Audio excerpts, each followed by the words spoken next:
नमस्कार प्रिय दर्शकों, आज की कथा सिर्फ कथा नहीं, एक अद्भुत रहस्य है।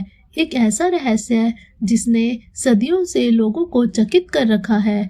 आखिर तुलसीदास जी जैसे महापुरुष ने भगवान जगन्नाथ जी का प्रसाद क्यों ठुकरा दिया? क्या वजह थी? क्या प्रसाद में कोई दोष था या फिर इसके पीछे कोई दिव्य संकेत छिपा था? आज हम इस वीडियो में पूरा रहस्य, पूरा इतिहास और भूले बिसरे चमत्कारों के साथ जानेंगे। तो वीडियो के अंत तक जुड़े रहिएगा। जो सच आप जानेंगे वह आपके दिल को अंदर तक छू जाएगा। कहानी शुरू करने से पहले जानना जरूरी है कि तुलसीदास जी कौन थे। वे शंकराचार्य की भांति ज्ञान के समुद्र थे, भक्तों के सरताज थे, रामचरितमानस के रचयिता और राम भक्तों के लिए जीवंत प्रेरणा थे। तुलसीदास जी के हृदय में राम भक्ति भाव कण कण में व्याप्त था। वे जहाँ देखते राम, जहाँ सुनते राम, जहाँ महसूस करते बस राम। उनकी यह एक निष्ठ भक्ति ही इस कहानी का मूल आधार है। अब जरा उधर चलते हैं, उरी धाम, जहाँ स्वयं भगवान जगन्नाथ, बलभद्र और माँ सुभद्रा विराजते हैं। विश्व का एकमात्र ऐसा स्थान जहाँ भगवान रोज 56 भोग स्वीकारते हैं।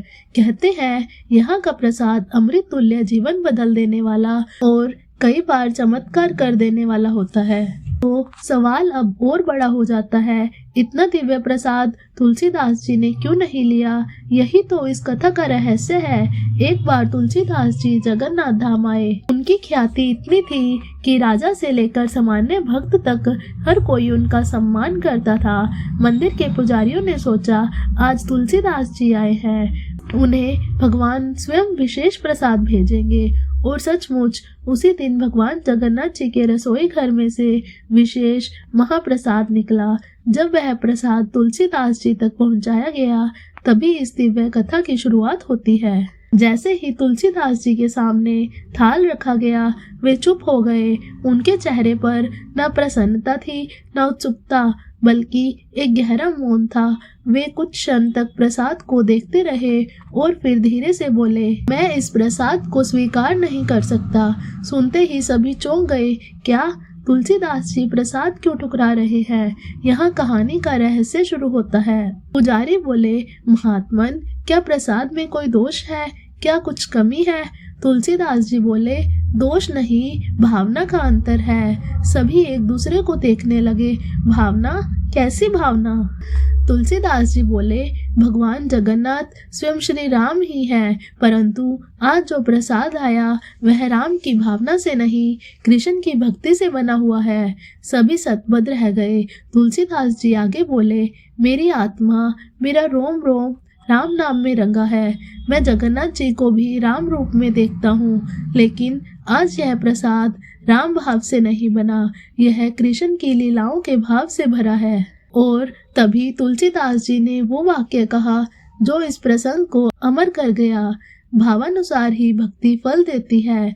तुलसीदास जी ने समझाया, मेरी साधना एक निष्ठ है, मैं राम में डूबा हूँ। मैं जगन्नाथ को भी राम रूप में ही निहारता हूँ, लेकिन आज यहाँ जो भाव है वह बालक कृष्ण का है, माखन चुराने वाला, गोपियों के हृदय चुराने वाला, उस मधुर श्याम रूप का। और मैं उस भावना में स्वयं को स्थिर नहीं कर पाता।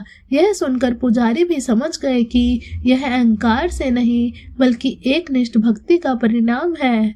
अब कहानी का सबसे सुंदर भाग आता है।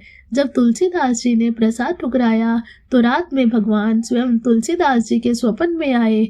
भगवान बोले, तुलसी, मेरी राम और कृष्ण दोनों ही रूपों में एक आत्मा है। तुम्हारी भक्ति एक निष्ठ है, इसलिए तुम्हारा भाव मैं स्वीकार करता हूँ। फिर भगवान ने स्वयं राम रूप धारण किया।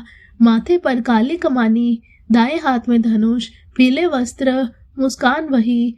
यह देखकर तुलसीदास जी भाव विभोर हो गए। सुबह जब तुलसीदास जी मंदिर पहुंचे तो प्रसाद की सुगंध अलग थी। रसोई में भाव राम में था। पुजारियों ने कहा, आज जैसे रसोई में कोई अदृश्य शक्ति हमें राम नाम जपने को प्रेरित कर रही थी। तब तुलसीदास जी ने कहा, आज प्रसाद राम भाव से बना है, आज मैं इसे स्वीकार करूंगा। और उन्होंने प्रसाद ग्रहण किया। उसी क्षण पूरा वातावरण राम नाम से गूंज उठा।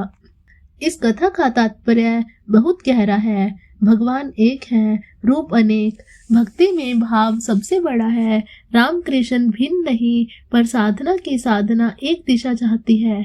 तुलसीदास जी ने प्रसाद को नहीं ठुकराया, उन्होंने भावना के अंतर को पहचाना था और भगवान ने भी उन्हें उसी भावना में दर्शन देकर आशीर्वाद दिया। कथा को सुनकर एक बात समझ आती है, जब भक्ति सच्ची हो तो भगवान स्वयं साधक के भाव के अनुसार रूप धारण करते हैं। अगर आपको आज की यह कथा अच्छी लगी हो तो इसे लाइक, शेयर और कमेंट जरूर करें। और हाँ, भगवान राम और जगन्नाथ जी की कृपा आप सब पर सदैव बनी रहे। जय जगन्नाथ जी।